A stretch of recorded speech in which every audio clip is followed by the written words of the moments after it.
Virat chilli powder అన్ని రకాల వంటలకు పచ్చళ్లకు సరైన chilli powder. No colour, no chemicals.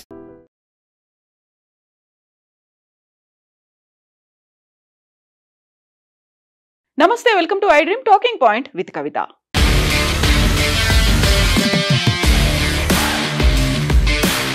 Dharmasthala తీర్థక్షేత్ర ట్రస్ట్ కి సంబంధించి సరికొత్త విషయాలు ఇప్పుడు మళ్ళీ వెలుగులోకి వస్తున్నాయి.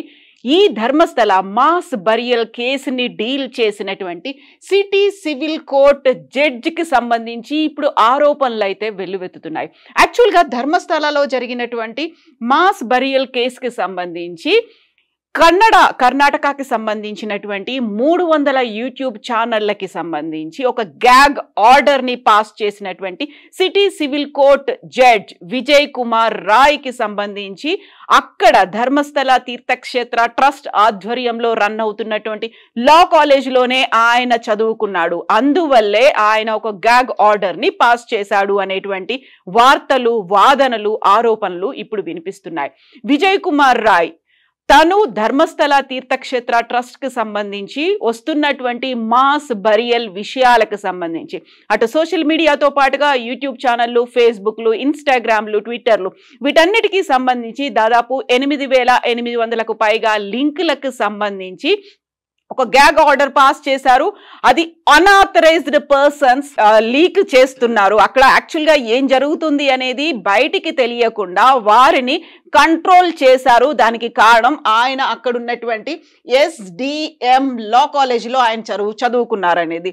ధర్మస్థల మంజునాథేశ్వర లా కాలేజీలో ఆయన చదువుకోవడమే దానికి ప్రధానమైనటువంటి కారణం. దాంతో పాటుగా తను లా కంప్లీట్ చేసిన తర్వాత 1995 నుంచి 98 వరకు తను SDM లా కాలేజ్లో చదువుకున్నారు. ఆ తర్వాత కూడా ఆయన జూనియర్ లాయర్గా ప్రాక్టీస్ చేసింది కూడా ఆ లా ఫామ్ కూడా వారికి చెందినటువంటి లా ఫామ్లోనే ఆయన జూనియర్ లాయర్గా ప్రాక్టీస్ చేశాడు అనేటువంటి వార్తలు వస్తున్నాయి. దీనికి సంబంధించి ఇప్పుడు మళ్ళీ సిటీ సివిల్ కోర్టులో ఆ వాదనలు అనేవి కొనసాగబోతున్నాయి. యాక్చువల్గా గ్యాగ్ ఆర్డర్ని, ఇలాంటి వార్తల్ని మీరు ప్రచురించొద్దు అంటూ అక్కడ ఉన్నటువంటి సోషల్ మీడియాలో ఆ తర్వాత యూట్యూబ్ ఛానళ్ళకి ఒక ఆర్డర్ పాస్ చేసిన తర్వాత అది మళ్ళీ తీర్పు అనేది ఆగస్టు 5 వరకు పోస్ట్పోన్ అయింది. ఆ విచారణ అనేది ఆగస్టు 5 వరకు పోస్ట్పోన్ అయింది.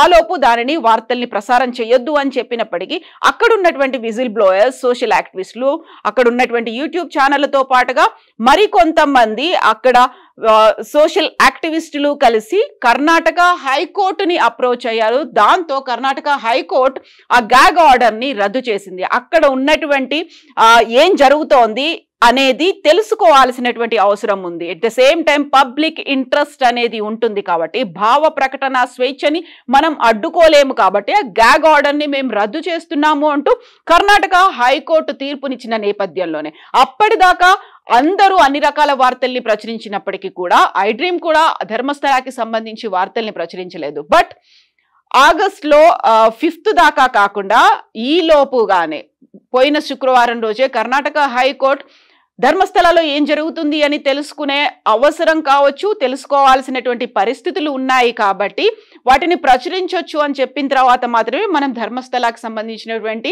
వార్తల్ని ఇస్తున్నాము. సో ఇప్పుడు ఆగస్టు 5కి ఆ విచారణని పోస్ట్పోన్ చేసిన తర్వాత జడ్జిని మార్చాల్సినటువంటి అవసరం ఉంది. లేకపోతే ఆ కేసుని ఇంకొక కోర్టుకి బదిలీ చెయ్యండి అనేటువంటి వార్తలు కూడా వినిపిస్తున్నాయి. విజయ్ కుమార్ రాయ్ అక్కడ వర్క్ చేశారు. తనకి SDMతో పాటుగా తీర్థక్షేత్ర ట్రస్ట్ కి సంబంధించి కూడా సంబంధాలు ఉన్నాయి అనేటువంటి వాదన కూడా వినిపిస్తోంది. దీంతో పాటుగా SDM లా కాలేజీలో 1995 నుంచి 98 వరకు విజయ్ కుమార్ రాయ్ చదువుకోవడమే కాదు, ఒక లా ఫామ్లో PP హెగ్డే అండర్లో ఆయన బల్లాల్గఢ్ మంగళూరులో ఉంది, అక్కడ జూనియర్ లాయర్గా కూడా ఆయన జాయిన్ అయ్యారు. The law firm used to represent Veerendra Heggade of Dharmasthala. So Dharmasthala తీర్థక్షేత్ర ట్రస్ట్కి ఎవరైతే ఇప్పుడు ధర్మాధికారి ఒక చైర్మన్ ఉన్నారో వీరేంద్ర హెగ్గడే, తను ఇప్పుడు రాజ్యసభ మెంబర్, ఆయనకు చెందినటువంటి లా ఫామ్లో ఆయన జూనియర్ అడ్వకేట్ గా కూడా వర్క్ చేశారు. At the same time board Dharmasthala దీనికి సంబంధించి వీరేంద్ర హెగ్గడే బ్రదర్ ఉన్నారు, హర్షేంద్ర హెగ్గడే, ఆయనే కోర్టుకు వెళ్లారు, సిటీ సివిల్ కోర్టుకు వెళ్లారు, ఒక గ్యాగ్ ఆర్డర్ ని ఇవ్వండి అనే దాంతో పాటుగా అనాథరైజ్డ్ పర్సన్స్ మాట్లాడుతున్నారు అని దానికి జడ్జిగా విజయ్ కుమార్ రాయ్ ఉన్నారు. దీంతో పాటుగా board of management of SDM law college లో హర్షేంద్ర హెగ్గడే ఆయన సెక్రటరీగా ఉంటే వీరేంద్ర హెగ్గడే ప్రెసిడెంట్ గా ఉన్నాడు. ఆ కాలేజ్ కి సంబంధించి తనకి లింక్స్ అనేవి ఉన్నాయి, తనతో అసోసియేషన్ ఉంది కాబట్టి విజయ్ కుమార్ రాయ్ ని కాకుండా వేరే కోర్టుకి దాన్ని తరలించండి ఆ విచారణని అనేది.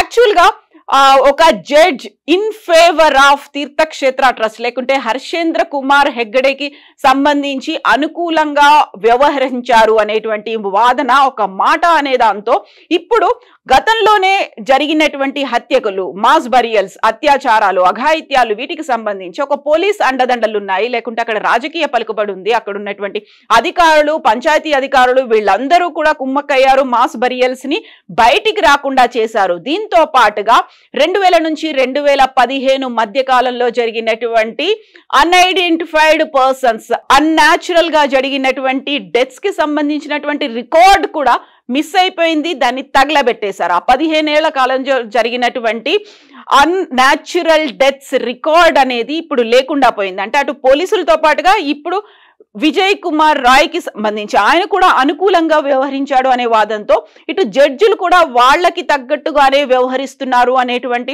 వాదనలు, ఆరోపణలు కూడా వినిపిస్తున్నాయి. ఆ నేపథ్యంలో విజయ్ కుమార్ రాయ్ ని అక్కడి నుంచి తప్పించాలి, లేకపోతే ఆ సిటీ సివిల్ కోర్టుకి సంబంధించి ఇంకొక కోర్టు ముందు ఈ వ్యాజ్యాన్ని ప్రవేశపెట్టాల్సినటువంటి అవసరం ఉంది అనేటువంటి వార్తలైతే ఇప్పుడున్నాయి. దానికి సంబంధించి అడ్వకేట్లతో పాటుగా అక్కడే ఉన్నటువంటి కొంతమంది జర్నలిస్టులు కూడా ఇదే కన్సర్న్ ని వ్యక్తం చేశారు. విజయ్ కుమార్ రాయ్ తను జూనియర్ జడ్జిగా ఉన్నప్పుడు ఎక్కడైతే SDM లా ఫామ్ వాటికి సంబంధించినటువంటి హర్షేంద్ర కుమార్ కి సంబంధించినటువంటి లా ఫామ్ లో పనిచేసినప్పుడు 2004లో కూడా ఆయన ఇలా అనుకూలంగా వారికి తగ్గట్టుగా పక్షపాత పూరితంగా వ్యవహరించారు అనే దాంతో పాటుగా 2013లో కూడా ఇంకొక కేసుకి సంబంధించి విజయ్ కుమార్ రాయ్ వ్యవహారం అలాగే ఉంది అనేటువంటి వార్తలు, దానికి సంబంధించినటువంటి కేసు డీటెయిల్స్ ను కూడా ఈ జర్నలిస్టులు హైకోర్టుకి వివరించారు. ఇప్పుడు అదే వార్తలు, అదే ఆధారాలతో విజయ్ కుమార్ రాయ్ కాకుండా ఇంకొక జడ్జికి ఈ కేసుని కేటాయించండి అనేటువంటి మాటలు కూడా వినిపిస్తున్నాయి. సో ధర్మస్థల తీర్థక్షేత్ర ట్రస్ట్ ఆధ్వర్యంలో రన్ అవుతున్నటువంటి కాలేజే కాదు, అదే లా ఫామ్ లో ఆయన జూనియర్ అడ్వకేట్ గా చేయడం, ఇప్పుడు సిటీ సివిల్ కోర్టుకు సంబంధించి ఆయన జడ్జిగా ఉండడంతో పాటుగా అనుకూలంగా వ్యవహరించడం, ఈ వాదనలన్నిటికీ తోడు అక్కడ జరుగుతున్నటువంటి వ్యవహారాలు వీటన్నిటికీ సంబంధించి సమగ్రమైనటువంటి విచారణ జరపాలి. సిట్కి అయితే ఇప్పుడు 13 ప్లేసుల్లో ఆధారాలు, బలమైనటువంటి ఆధారాలు లభించలేదు, అక్కడ అవశేషాలు కూడా లభించలేదు. దొరికినటువంటి ఒకే ఒక అవశేషం 6వ ప్రాంతంలో దొరికినప్పటికీ తల లేకుండా దొరికింది, అది కూడా ఒక మేల్ డెడ్ బాడీ అనేది ఐడెంటిఫై చేసిన తర్వాత మిగతా మిగిలిపోయినటువంటి ప్రాంతాలు ఈ 13 ప్రాంతాల్లో కాకుండా అక్కడ కూడా ఏమీ దొరకకపోతే దాన్ని కంప్లీట్ గా క్లోజ్ చేస్తారా? నెక్స్ట్ కర్ణాటక సీఎం సిద్ధరామయ్య తీసుకోబోయేటువంటి స్టెప్ ఎలా ఉంటుంది? మళ్ళీ సరికొత్తగా GPR ని పెట్టుకొని ఇతర లొకేషన్స్ ని ఐడెంటిఫై చేసి అటు నేత్రావతి నదితో పాటుగా ఉజిరే, ధర్మస్థల ప్రాంతాలు, at the same time western Ghats లో కూడా ఇలా మళ్ళొకసారి తవ్వకాలు చేపడతారా? వీటన్నిటికి సంబంధించి సమగ్రమైన విచారణ జరపాలి. At the same time Vijay Kumar Rai తో పాటుగా ఎవరైతే అక్కడ అన్యాచురల్ డెత్స్ రికార్డ్స్ కి సంబంధించినటువంటి ఆ రిజిస్టర్ ని తగలబెట్టారు, ఆ పోలీస్ ఆఫీసర్ ఎవరు అనేది కూడా ఐడెంటిఫై చేయాల్సినటువంటి అవసరం ఉంది. 2000 నుంచి 2015 మధ్య కాలంలో, అంటే 15 సంవత్సరాల పాటు, అది కూడా 10 ఏళ్ల క్రితం. ఇప్పుడు మనం 2025లో ఉన్నాం కాబట్టి అప్పుడు ఆ పోలీస్ అధికారి ఎవరు తగలబెట్టారు, వాటిని ఆన్లైన్ లో డేటాలో ఎక్కించకుండా ఎందుకు తగలబెట్టారు, దాని వెనకాల ఎవరున్నారు, వీటికి సంబంధించినటువంటి విచారణ కూడా జరపాల్సినటువంటి అవసరం ఉంది. ఒక సమగ్రమైనటువంటి ఇన్ డెప్త్ విచారణ జరగాల్సినటువంటి అవసరం అయితే ఉంది. బట్ అక్కడ ఉన్నటువంటి అధికారులు కావచ్చు, పోలీసులు కావచ్చు, న్యాయ వ్యవస్థ వీటన్నిటి మీద బోల్డని క్వశ్చన్ మార్క్స్ అయితే కనిపిస్తున్నాయి. చాలా వరకు అనుమానాలు వ్యక్తం అవుతున్నాయి.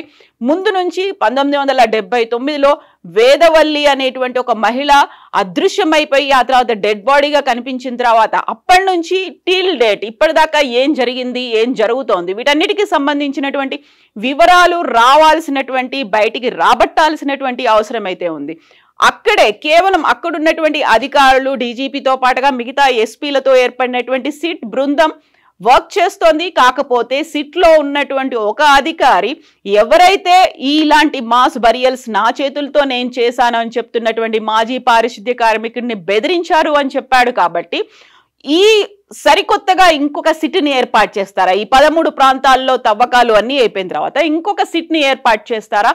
అక్కడ కూడా లోపభూయిష్టంగా నిర్లక్ష్యం అనేది లేకుండా ఖచ్చితమైనటువంటి సమాచారం ఐడెంటిఫై అవుతుందా? ఎవరు చేశారు, ఎవరు చేయించారు, ఇలాంటి వివరాలన్నీ బయటకు వస్తాయా? మాకైతే అనుమానాలున్నాయి, మాకైతే నమ్మకం లేదు అనేటువంటి వాదనలు మిస్ అయిపోయినటువంటి పేరెంట్స్, వాళ్ళ కుటుంబ సభ్యులు చెప్తున్నప్పటికీ స్థానికులు మాత్రం ఇప్పటికే ఎదురు చూస్తున్నారు. ఏదో ఒకటి జరగకపోతుందా, బయటికి రాకపోతాయా ఇలాంటి వివరాలు, విషయాలు అనేవి? యాక్చువల్గా మీరేమనుకుంటున్నారు? ఎవరి ప్రోద్బలం, ప్రోత్సాహం ఉండి ఉంటుందని మీరు భావిస్తున్నారో కామెంట్స్ రూపంలో తెలియజేయండి. నిజంగా ప్రస్తుతం ఉన్నటువంటి సమాజం దేనికి ప్రయారిటీ ఇస్తుంది? ఆర్థిక సంబంధాల చుట్టూ మాత్రమే తిరుగుతుంది. మళ్ళీ ఎన్నికలంగానే చాలా విరక్తి కలుగుతున్నాం. మంచి అనిపిస్తుంది కదా, లేడీస్ కూడా ఛాలెంజింగ్ జాబ్స్ చేసినప్పుడు చాలా బాగుంటది. ఫుడ్ డెలివరీ ఇవ్వటానికి వెళ్ళినటువంటి డెలివరీ బాయ్ అనిల్ పై కళ్ళ ముందు